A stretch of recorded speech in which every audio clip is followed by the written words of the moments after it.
Charlotte, the other day you asked me, why is it that you can use your phone at home here in Germany to talk to your grandmother in Singapore, who is on her phone all the way on the other side of the world? You know how big the world is, so you understand that it's not easy for your grandma to just appear on the phone. So what's going on there? So computers are connected.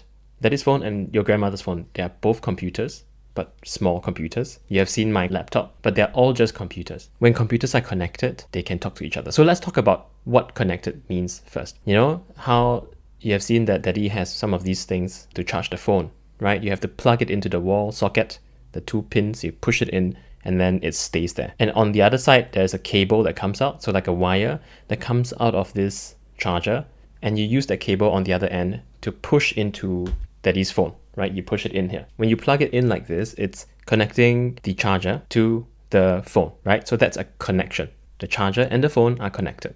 Same way as the charger is connected to the wall, right? And the wall is where the electricity comes from. So that's what connection means. Now, computers, when they're connected, can do something special. They can send information. What is information?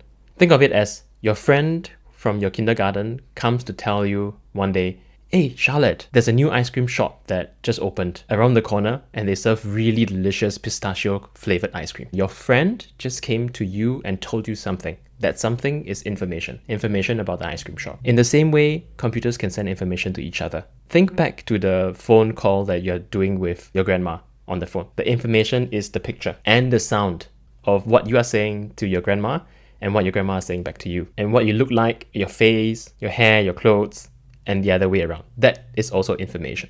So as long as these computers are connected, they can send information to each other. But here's where things get interesting. As you know, the world is quite big. You have to take a plane for many, many hours to fly all the way to Singapore. Okay, so you know it's very far away. So do you think there's a wire that connects Daddy's phone all the way through the air or the land or under the sea to your grandmother's phone? And the answer is sort of, but not really. Let me show you what I mean. So this is Daddy's computer or Daddy's phone, and this is grandma's computer or grandma's phone, right? And they need to be connected so that they can send information to each other.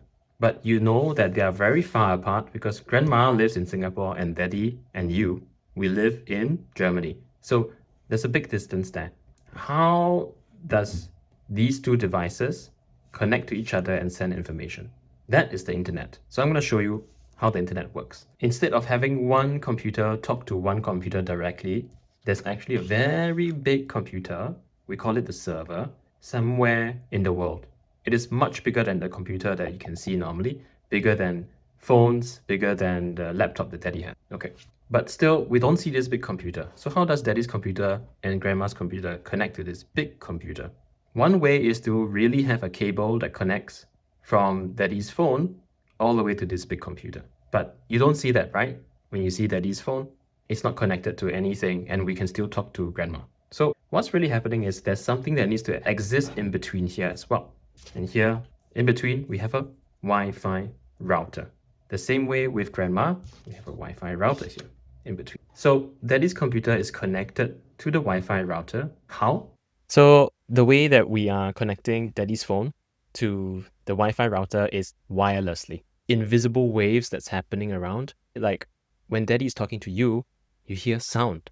Can you see sound? You can't see sound. So that information is still being passed though, right? Those are being sent as waves. The Wi-Fi router is also sending waves. And these waves can communicate wirelessly to Daddy's computer. So now you know Daddy's phone communicates to the Wi-Fi router.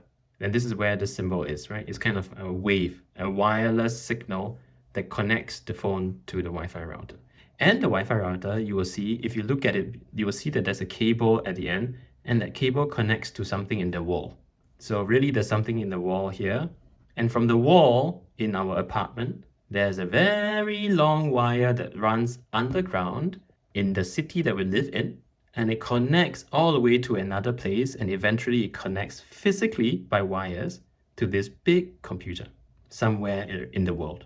So that means that Daddy's computer can send information through the Wi-Fi router to the big computer, and the same thing happens with Grandma. So Grandma has a computer. In her home, she also has a Wi-Fi router, same as the one that we have here, and it's connected wirelessly. The Wi-Fi router is similar in the way it works. So it connects to the wall in her apartment, which runs underground in the city that she lives in, and it goes underground, very long cable, all the way to where this big computer is. They're connected. So if you zoom out now, you'll see that this computer and this computer are connected through the Wi-Fi router, the big computer, and another Wi-Fi router. So really, it feels like these two computers are connected directly, but in between, there's a lot that goes on that makes it work. And that, Charlotte, is the internet.